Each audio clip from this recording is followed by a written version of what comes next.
நாங்க எல்லாரும் வெளியில தெரிகிறோம். ஆனா நான் திரும்ப யோசித்து பார்க்கிறேன், வெளியில் தெரியாமலே நாங்கள் இங்கு வந்து அமர்வதற்கு இந்த வெளிச்சம் மீது விழுறது காரணம்னா அது விர்ச்சுவல் வாரியர்ஸ் என்ற அந்த மாமனிதர்கள், யாரு பெற்ற பிள்ளைகளோ, தம்பி தங்கைகள், அவர்களுக்கும் நன்றி சொல்லி ரொம்ப ரொம்ப நன்றி ராஜ்மோகன் அண்ணா, ரொம்ப ரொம்ப நன்றி. சட்டசபை என்றது மிகப்பெரிய ஒரு கௌரவம் மிக்க ஒரு இடமா இருக்கும். அந்த இடத்துல இன்னைக்கு என்னோட அடையாளத்தையும் சொல்லியிருக்கார் ராஜ்மோகன் அண்ணா, விர்ச்சுவல் வாரியர்னு. Yes, I am very very proud. நான் ஒரு விர்ச்சுவல் வாரியர்ஸ். என்னோட இந்த பயணம் இதோட முடிவடைய போகிறது கிடையாது. விஜயனோட அரசியல் பயணம் எவ்வளோ லாங் போதும் அவ்வளோ லாங்குக்கும் என்னோட பயணமும் அவரோட நிழலோடையே கைப்பிடிச்சிட்டு நடந்து போய்கிட்டே இருக்கும். சட்டசபையில் இன்னைக்கு விர்ச்சுவல் வாரியர்ஸ் என்ற ஒரு வார்த்தை வந்து பதிவாகிருக்கு.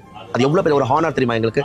சட்டசபையில் நாங்கள் யாருமே உள்ளே போக முடியாது, அதிகாரங்கள் எங்கள் கைக்கு கிடையாது. ஆனால் எங்களோட வார்த்தைக்கான பவர் அது எங்களை சட்டசபைக்குள்ளே கொண்டு போயிருக்கு. இது எவ்வளோ பெரிய ஒரு விஷயம்.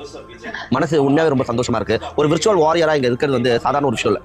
நிறைய பேர் நினைக்கலாம், என்னப்பா 4 செவத்துக்குள்ள நின்று நீங்கள் பேசுறீங்க, இது என்ன? எங்களுக்கும் பல த்ரெட்டின் வரும், அதை பண்ணிடுவேன் இதை பண்ணிடுவேன் வரும். எங்களோட கமெண்ட் பாக்ஸ் கீழே இன்பாக்ஸ்